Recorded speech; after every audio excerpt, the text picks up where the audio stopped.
चलिए आज अपन पढ़ने वाले हैं, कौन सा चैप्टर था? समांतर। चैप्टर नंबर 5 है ना? Yes sir. आओ देखो, देखिए सर, समांतर श्रेणी में जो अपन क्लास में पढ़ रहे थे उस समय इसका जितना भी सूत्र का डेरिवेशन था, ये कैसे सूत्र बना था सब बताए थे। वहां से आप कॉपी देख लीजिएगा। यहाँ पर डायरेक्ट हम शॉर्ट में सूत्र बताएंगे और उसके बाद अपन न्यूमेरिकल करेंगे, ठीक है क्या? आइए देखिए, चैप्टर का जो नाम है समांतर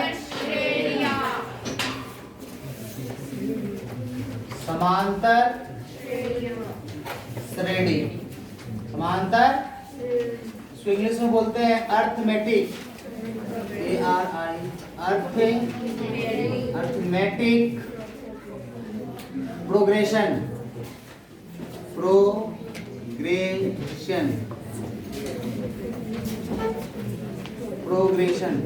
अर्थमेटिक प्रोग्रेशन, समझे क्या?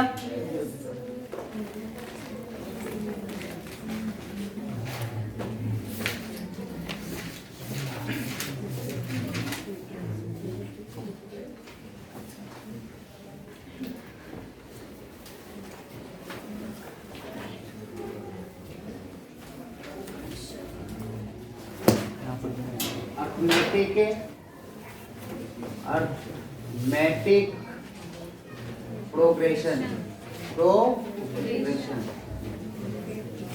देखो, इसके मतलब समझ जाएंगे कि होता है क्या है। अर्थमेटिक प्रोग्रेशन जो है, मतलब इसको अपन शॉर्ट में देखा जाए तो इसको बोलते हैं एपी। ए से अर्थमेटिक से प्रोग्रेशन। ये होता है क्या है? ये अर्थमेटिक जो प्रोग्रेशन है ये क्या है, इसके बारे में अपन जानेंगे। देखो,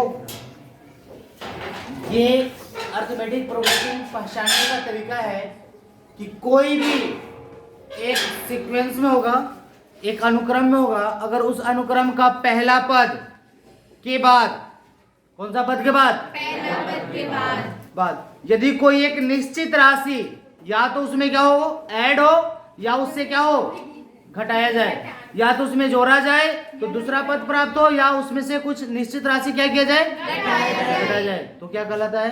एपी कहलाता है। वह अनुक्रम क्या कहलाता है? एपी। अब कैसे? तो देखिए, अगर हम एपी की बात करें तो अगर कोई एक ऐसा पद है, मान लेते हैं कि 4 है, कोई पहला पद। 4 कौन सा है? पहला पद।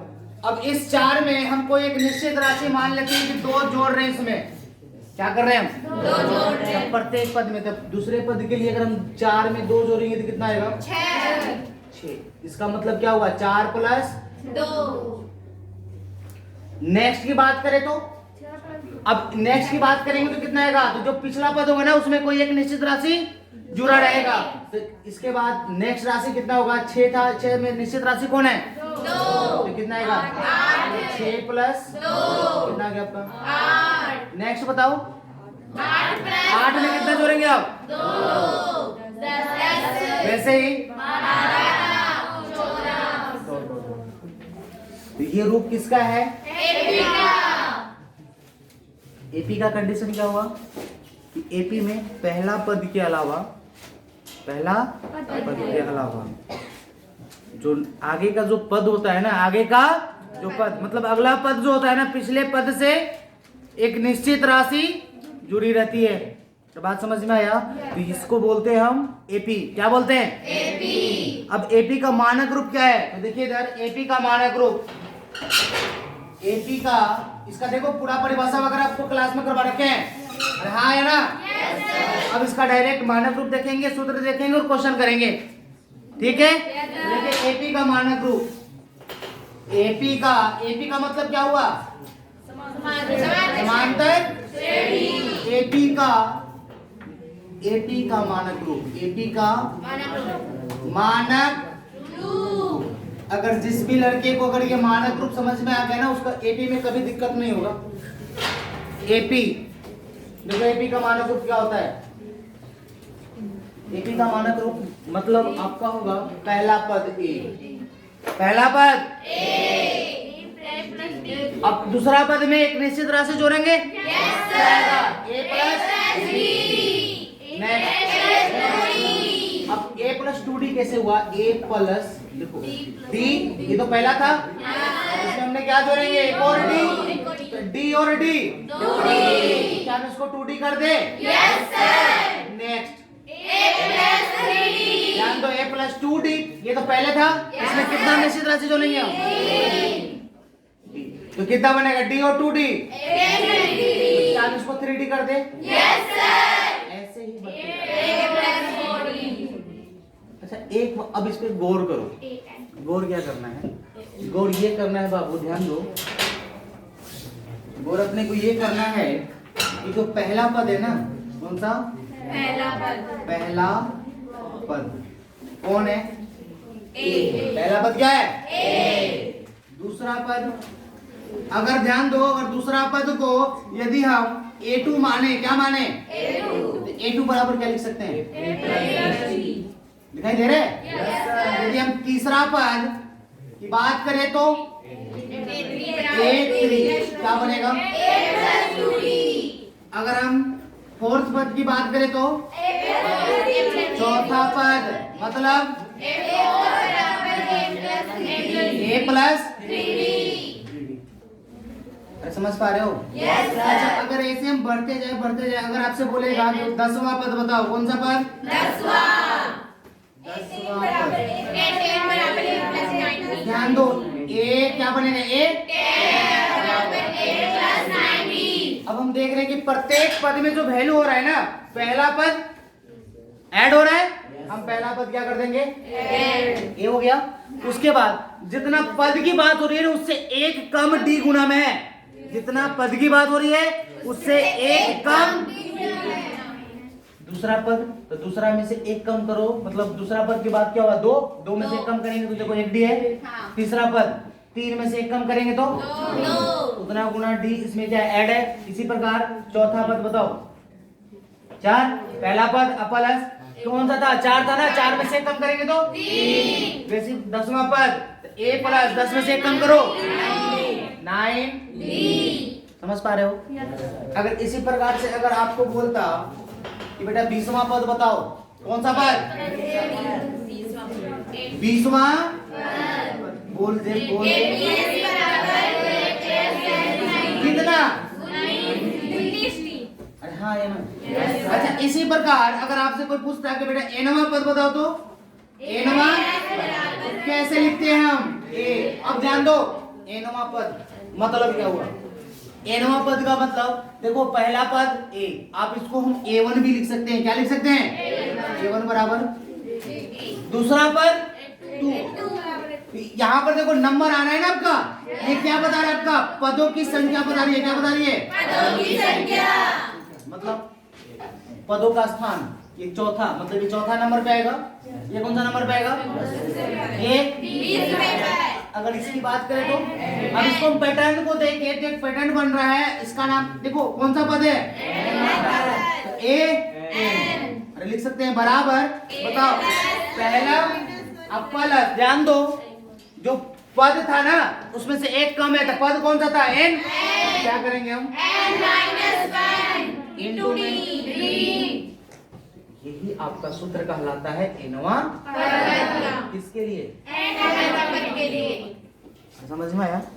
अब एनवां पद के लिए जो सूत्र कहलाएगा, अब यहाँ पर आपका आएगा एनवां पद के लिए, ये कहाँ तक आएगा? a plus n minus 1 into यहाँ तक आएगा ये। हाँ है ना?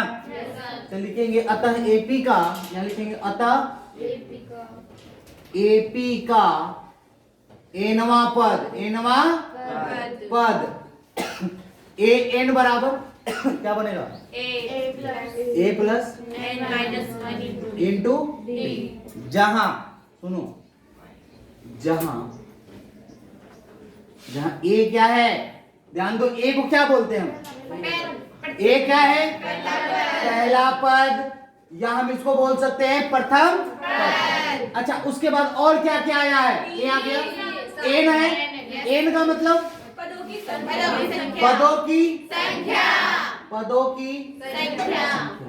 अच्छा डी क्या है? इसको बोलते हैं हम सारवांतर, मतलब एक निश्चित राशि या तो ऐड हो रहा है या तो इसको बोलते हैं हम सारवांतर। समझा? आज सारवंतर का सूत्र क्या होता है? सारवंतर का डी बराबर होता है आपका दूसरा पद, दूसरा पद मतलब A N minus A N minus 1, मतलब एनवा पद में से एक कम करेंगे तो आपका आ जाएगा। जैसे अगर हम बात करें कि अगर हम a2 ले रहे हैं तो a2 से एक कम लो, क्योंकि n से कम है ना। n के जगह कितना लिया हमने? 2, तो 2 से कम लेंगे तो कितना आएगा? अगर हम ये ना लिए, अगर हम मान लेते a 10 लिया होता तो d का मान क्या आता? a 9। अरे समझा? Yes sir. बात समझ में आई? Yes sir. इस प्रकार से हम क्या करेंगे जी, हम बात समझ में आया? अच्छा ये ऐसा क्यों हुआ? ऐसा हुआ क्यों? तो हम इसमें सूत्र से रखकर निकाल सकते हैं। जैसे कि अगर हम a2 की बात करें तो बताओ a2 का वैल्यू कितना बनेगा? a प्लस माइनस a1 का वैल्यू कितना है? देखो a से क्या हो गया? क्या वैल्यू बचा? ये किसका बराबर हो गया? d का मान है। बात समझ में आया? तो ये आपको हम सूत्र लिख दिए हैं, d का मान ये होता है। और d हमेशा एक ही होता है। d हमेशा क्या होता है? एक एपी में d निश्चित होता है। एक एपी में d क्या होता है? निश्चित। अगर हम a2 माइनस a1 के लिए निकाले तो वही वैल्यू आएगा, और यदि हम a10 और a9 के लिए निकाले तो उसी में d का मान भी क्या रहेगा? वही रहेगा, चेंज नहीं होगा। अगर चेंज हो गया तो एपी समझे? अब देखो एपी का मतलब समझ में आया? एपी का मानक रूप क्या होता है? ए प्लस डी, मतलब प्रत्येक पद में पीछे वाले पद से क्या होता है? डी जुड़ा रहता है। डी क्या रहता है? जुड़ा रहता है। अब इसीलिए अपन सूत्र निकाले थे एन के लिए, निकाला। ये पैटर्न को समझे कैसे आया था? अब इस पैटर्न में हमने देखा कि इसमें 4 कंडीशन है। कौन कौन सा? एक तो ए है, एन है, डी है, तो 3 ही है। और कितने आपका? 3। और एक है आपका एन। एक क्या आपका? ए एन को हम बोल सकते हैं एनवा पद। क्या बोलेंगे? एनवा पद। इसको क्या बोलेंगे हम? एनवा पद। अरे समझ में आया? A N minus A N minus. अब यहाँ पर देखो क्वेश्चन आपसे कैसे पूछेगा। इससे क्वेश्चन पूछता कैसे? अपने को कितने कंडीशन मिले? एक सूत्र में कितने एलिमेंट है? 4। ए एन है, ए है, एन है और इन चारों में से सुनना, इन चारों में से किसी 3 का मान आपको दिया रहेगा, चौथा आपसे पूछेगा। इन चारों में से क्या रहेगा? 3 का मान दिया रहेगा और चौथा आपसे पूछेगा। बात समझ में आया? या कभी कभी आपसे ये भी पूछेगा कि बताइए कि क्या ये जो अनुक्रम है क्या यह एपी है? तो एपी कब होगा? जब सारवंतर उसमें बराबर होगा। बात समझ में आया? आप फटाफट निकाल सकते हो, पूरे क्वेश्चन बन जाएंगे आपसे। आओ देखो एक क्वेश्चन देखते हैं।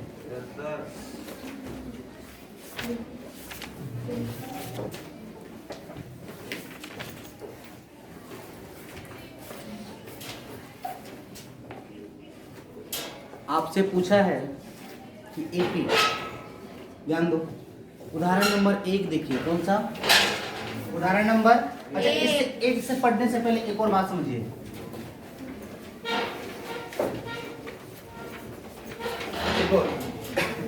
एक और सूत्र सुनिए। ये तो आपका हो गया एपी का। किसके लिए हो गया? एपी के लिए, मतलब एन पद। अब एन पद जो होता है कैसे निकाला गया है? एन पद देखो, ध्यान दो, हम शुरू से लेकर चल रहे हैं। किससे? कहां से चले थे? प्रथम पद से। ये सूत्र कब अप्लाई करेंगे हम? ये सूत्र कब अप्लाई करेंगे? जब हम पहले पद से आगे की ओर जा रहे हैं। जब हम पहले पद से आगे की ओर जा रहे हैं। कभी कभी ऐसा भी होगा कि एपी दिया रहेगा, अब आपका अंतिम पद दिया रहेगा, अंतिम से पूछेगा कि अंतिम से 5वां नंबर, अंतिम से 7वां नंबर, अंतिम से 6ठा नंबर या अंतिम से nवां नंबर याद करो। बात समझ में आया? तो उस समय कब निकालेंगे? ध्यान दीजिए, उस समय के लिए सूत्र होता है, यहां पर लिखेंगे नोट कि अंतिम पद से, अंतिम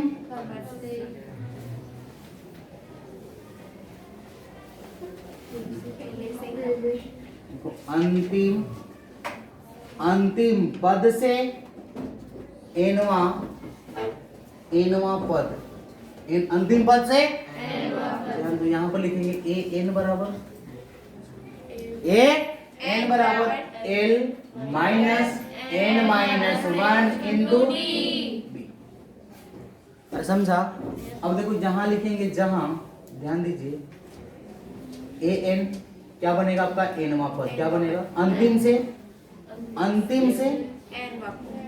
अंतिम से एनवा पद। बोलो कोई दिक्कत? अच्छा एल क्या है? तो एल बनेगा आपका अंतिम पद। एल क्या बनेगा? अंतिम पद। उसके बाद एन वही होगा पदों की संख्या। और डी क्या है बाबू? सार्वे अंतर। ये सूत्र कब अप्लाई करेंगे? ए प्लस, मतलब ए से हम आगे की ओर जा रहे हैं, पहला से आगे की ओर। एल माइनस मतलब अंतिम से हम कहाँ जा रहे हैं? पीछे की ओर, अंतिम से पीछे की ओर। अगर मान लेते ये तुम्हारा वैल्यू रहता एल का, किसका रहता? और आप इससे पूछते हैं कि इससे तीसरा नंबर का बताइए, तो एल का वैल्यू कौन हो जाता? ये हाँ, अंतिम पद यही होता ना। यहाँ से हम पीछे की ओर जाते और शुरू से स्टार्टिंग के लिए शुरू से पूछता, प्रथम पद से आगे की ओर पूछता तो ए प्लस करेंगे, और अंतिम से पूछेगा तो एल माइनस। और ए और एल क्या है जी? तो ए होगा आपका पहला पद और एल क्या होगा? मतलब शुरू से बोल रहा है तो प्लस करेंगे और अंतिम से बोलेगा तो बात समझ में आया? तो ये आपका हो गया, ये कंडीशन हो गए। अब इस पे अपन न्यूमेरिकल देखेंगे। क्या देखेंगे हम? न्यूमेरिकल। देखो न्यूमेरिकल बहुत सिंपल न्यूमेरिकल इस पे पूछा जाता है, बहुत ही सिंपल। आपका उदाहरण नंबर 1 देखिए, एग्जाम्पल नंबर 1 क्या बोला है कि AP 3/2 1/2 minus 1/2 minus 3/2 dot dot के लिए प्रथम ए और सार्वंतर डी। इसमें एनवा पद नहीं पूछा है आपसे, क्या पूछा है? पहला पद और लिखेंगे हल। ज्ञात है एपी, क्या लिखेंगे? दिया गया एपी, दिया गया एपी लिखेंगे, दिया है एपी। बताओ हो गया? देखो एपी दिया है, एपी दिया है, क्या क्या क्या दे रखा है? 3/2 कॉमा 1/2 कॉमा माइनस का और ये डॉट डॉट। तो बताओ इसमें से निकालना क्या है अपने को? ए और डी। ए को क्या बोलते हैं? कौन है पहला पद? 3/2 कि 1/2? 3/2 लिखेंगे। अतः ए बराबर बता दे। अच्छा डी का मान बताओ। A2 माइनस A1 या AN माइनस AN-1। अब इसमें से 2 लगातार पद ले लो, कौन सा ले बताओ? ये ले। तो हम लिखेंगे 1/2 माइनस 3/2। सॉरी माइनस थोड़ी लगेगा यहाँ पर माइनस हो गया ना।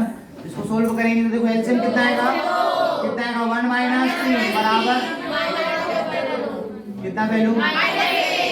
तो डी का मान तो नहीं लिख सकते हैं। अतः ए बराबर 3/2 और डी बराबर ये आपका हो गया। अरे बहुत इजी चैप्टर है ये, बहुत इजी। इस बार इस चैप्टर से लगभग 11 नंबर का क्वेश्चन पूछे जाएंगे। कितने नंबर का? 11 नंबर का, और बहुत इजी है। अरे बात समझ में आया? ये तुम्हारा क्वेश्चन बन गया, पहला क्वेश्चन बन गया। एग्जाम्पल नंबर नेक्स्ट आगे की बात करेंगे हम। दूसरा नंबर बोला है कि संख्याओं की निम्नलिखित सूचियों में कौन कौन से एपी नहीं है, यदि उनमें कोई एपी है तो उनके अगले 2 पद लिखिए। अब अपने को एपी की जांच करना है, तो एपी की जांच कब होगा?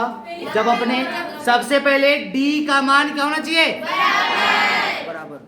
बात समझ में आया?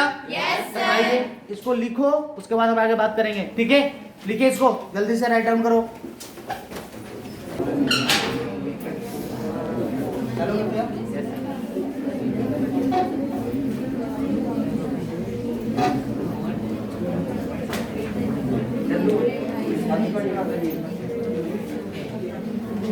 देखिए नेक्स्ट।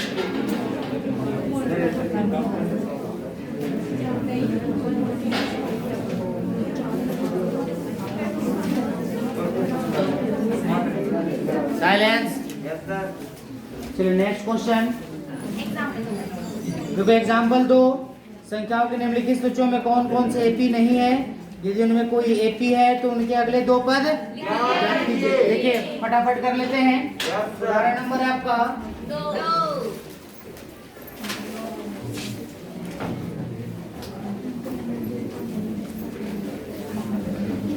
ध्यान दीजिए। उदाहरण नंबर 2। देखो पहला नंबर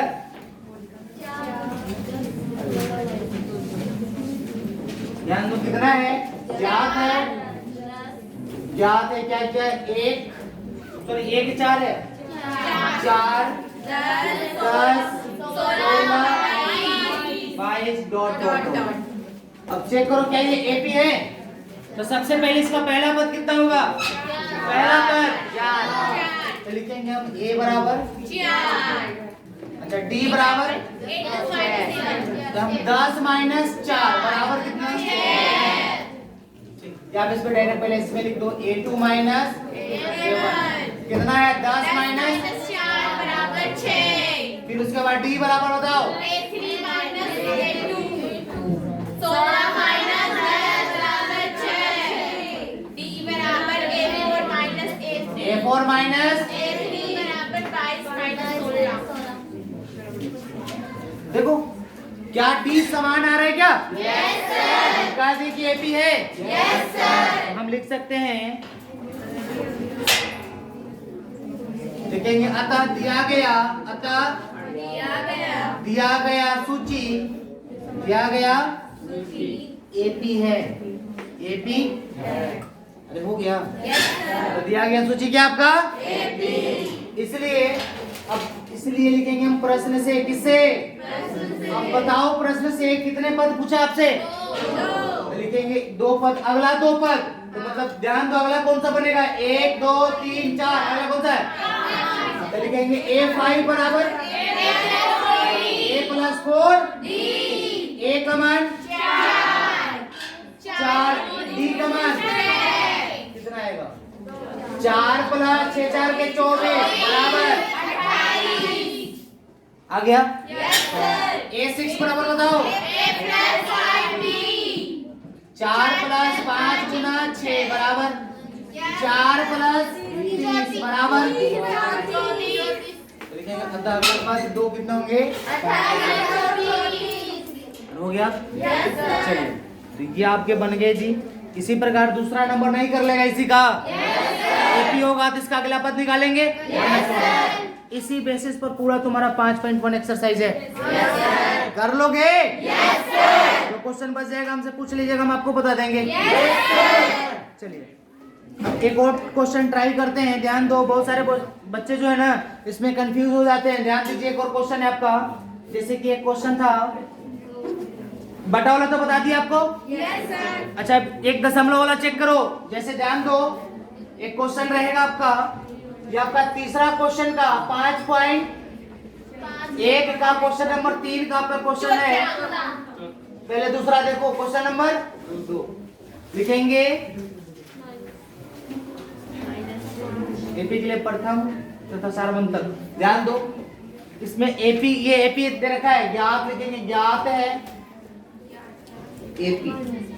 एपी कितना है तुम्हारा -5 डॉट डॉट। तो बताओ इसमें पहला पद कितना है, -5। अच्छा डी बराबर a2 माइनस a1 निकालो। a2 ध्यान दो, a2 कितना है माइनस, अब a1 ब्रैकेट लगेगा ना। बच्चा यहाँ पर गलती कर देता है, ये माइनस छोड़ देता है, डायरेक्ट -5 लिख देता है कि यहाँ पर क्या हो जाएगा गलती। तो बताओ कितना वैल्यू हुआ, -1 और माइनस बराबर, तो a का मान -5 और d का मान 4। और चेक करो क्या d बराबर नहीं है, d सब में बराबर होगा। अगर देखा जाए तो अगर d बराबर एक और निकालते हैं, a3 माइनस, चेक करो a3 कितना है माइनस a2 कितना है? सब में आ रहा है ना 4? तो तुम्हारा हो गया आंसर। तो लिखेंगे अतः a बराबर -5 और d बराबर 4 हो गया जी आपका उत्तर। अरे हार्ड लग रहा है। इसी प्रकार से एक और क्वेश्चन है तुम्हारा, एक दशमलव वाला देख लेते हैं। क्या देखेंगे अपन? दशमलव वाले क्वेश्चन। तो दशमलव में ध्यान दीजिए, एक क्वेश्चन है आपका इसी का चौथा नंबर। कौन सा नंबर? चौथा। 0 पॉइंट लिखेंगे, ज्ञात है। AP बराबर बताओ 0.6 0.7 कोमा 2.8 कोमा 3.9 डॉट डॉट। तो बताओ a बराबर 0.6 अच्छा d बराबर बताओ a2 माइनस a1 करें। बताइए a2 कितना है? 0.6 घटाओ इसको। 1.1 इसको घटाएंगे तो कैसे घटाते थे? ध्यान दो, इन दोनों में से जो बड़ी संख्या उसको ऊपर लिखो 1.7। दशमलव के नीचे दशमलव, दशमलव से पहले कितना है? इधर 0 घटाओ 1.1 कितना आएगा? 1.1 1.8। और अगर आपको डाउट हो रहा है कि एपी नहीं होगा तो एक और चेक कर लेंगे। चेक कर लो एक और। अगर बात करते हैं हम इन दोनों के लिए 2.8 माइनस 1.7 घटाओ 1.1 आ रहा है क्या? ये भी क्या है लिखेंगे हम? एपी बराबर लिख दो 1.1। तो लिखेंगे अतः A बराबर 0.6 D बराबर 1 पॉइंट, ये आपका क्या बन गया? उत्तर। अरे नहीं समझे? उसके बाद कभी कभी आपको रूट में भी पूछेगा क्वेश्चन। किसमें? रूट में। किसमें पूछेगा? तो नहीं कर लोगे? देखो वो भी क्वेश्चन देख लेते हैं। आपका है ये आपका क्वेश्चन नंबर 4। क्वेश्चन नंबर 4 का 5वां। क्वेश्चन नंबर 4 का 5वां बताओ। 3 लिखेंगे ज्ञात है। बताइए AP बराबर एपी नहीं है, इसको जांच करना है। क्या करना है इसमें? बोला है ना निम्नलिखित में कौन कौन एपी है, जांच करना है ना। तो ज्ञात है क्या क्या ज्ञात है अपने को? 3 प्लस रूट 3 प्लस 2 रूट, उसके बाद 3 plus 3 root 2 dot dot dot, यही तो है। तो बताओ अगर हम बात करें a बराबर कितना है जी? 3 और d बराबर क्या लिखेंगे? a2 माइनस, बताओ a2 कितना है? 3 प्लस रूट 2 और माइनस 3 से 3 रूट 2। एक और चेक कर लेंगे अपन। एक और चेक कर लो। d बराबर बताओ, इनमें से किसी को ले लो। हम a4 माइनस a3 ले रहे हैं। कितना है? a4 कौन है? 1 2 3 4 कौन है? 3 प्लस अच्छा यहाँ पर प्लस लिखेंगे माइनस। तो यहाँ पर माइनस है तो यहाँ पर क्या लिखेंगे? 2 रूट। इसको सरल करेंगे तो 3 प्लस 3 रूट माइनस 3 और माइनस 2 रूट। अरे समझ में आया कैसे हुआ? 3 से 3 इसको सरल करेंगे तो 3 रूट 2 में से 2 रूट 2 गया तो रूट। ये भी तो डी का मान आ रहा है। अतः दिया गया सूची, अतः दिया गया सूची क्या है? एपी है। और आगे बोला है सर्वंतर और इसके अगले 3 पद याद करें। और इसके अगले पद कितने याद करना है? 3। अगले 3 पद तो बताओ 1 2 3 4 याद था। क्या निकालेंगे? a5 a6 और a5 का मतलब a प्लस 4d, a का मान प्लस 4 इंटू डी का मान रूट, यही तो हो गया। a6 a प्लस 5d, बताओ 3 प्लस 5 इंटू रूट और उसके बाद a प्लस हो गया आंसर। अरे नहीं समझा? कर लीजिएगा। 5 पॉइंट एक खत्म हो जाएगा। अब 5 पॉइंट हम बात करेंगे जी 5.2 के लिए। तो इसको लिखो, लिखिए इसको जल्दी से। इसी